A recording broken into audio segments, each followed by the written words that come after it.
Shalom, selamat pagi untuk sahabat Delima. Renungan kita pada pagi hari ini tertulis dalam Titus 2 ayat 14. Demikian firman Tuhan, yang telah menyerahkan dirinya bagi kita untuk membebaskan kita dari segala kejahatan dan untuk menguduskan bagi dirinya suatu umat kepunyaannya sendiri yang rajin berbuat baik. Sampai di situ firman Tuhan. Bapak dan Ibu, saudara-saudara yang dikasihi Tuhan Yesus Kristus, banyak hal yang harus kita syukuri di pagi hari yang indah ini. Selain nafas kehidupan yang Tuhan anugerahkan bagi kita juga beroleh kesehatan. Dan harapan kita semoga hari ini dilimpahi rezeki, dan tentunya semuanya itu akan mendorong kita untuk selalu bersyukur kehadirat Tuhan. Nats ini adalah bagian dari kasih karunia Allah yang menyelamatkan semua manusia. Tentu saja tidak semua orang Kristen yang sempurna di dunia ini. Tetapi dengan kasih karunia Allah kita meninggalkan kefasikan dan keinginan-keinginan duniawi, supaya kita hidup bijaksana, adil, dan tetap beribadah di dalam dunia sekarang ini, di mana Yesus Tuhan kita telah menyerahkan dirinya bagi kita, membebaskan kita dari segala kejahatan dengan tujuan supaya kita menjalani hidup yang berubah.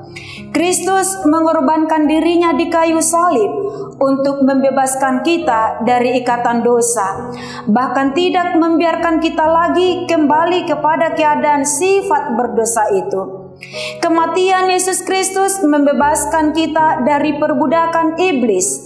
Artinya kita dipisahkan dari dunia dan dikhususkan untuk melayani Tuhan dalam kekudusan dan kebenarannya. Untuk itu saudara-saudara yang dikasihi Tuhan Yesus Kristus, jangan kita sia-siakan pengorbanan Yesus di kayu salib yang sudah menyelamatkan kita. Dengan pengorbanannya itu yang diminta dari kita, hal yang pertama adalah kita harus meninggalkan kefasikan dan keinginan-keinginan duniawi.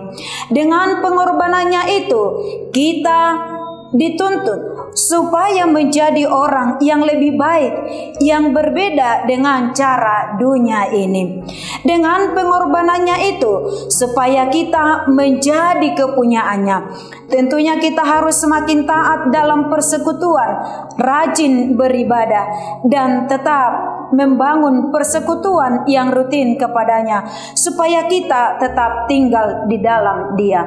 Dengan segala pengorbanan yang telah Tuhan berikan itu kepada kita semuanya, tentunya milik kita, bukan lagi dunia ini.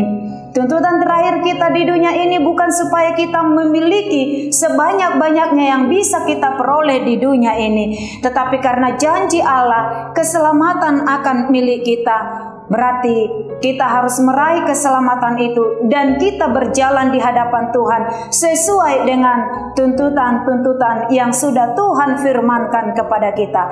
Hiduplah kita, berubahlah kita dengan cara Tuhan itu sendiri, bukan berubah dengan cara dunia ini, tetapi berubahlah dengan cara dan tatanan Tuhan dan cara Tuhan itu, sehingga kita menjadi orang-orang yang bisa diselamatkan oleh Tuhan. Selamat pagi untuk kita semuanya. Tuhan memberkati. Amin.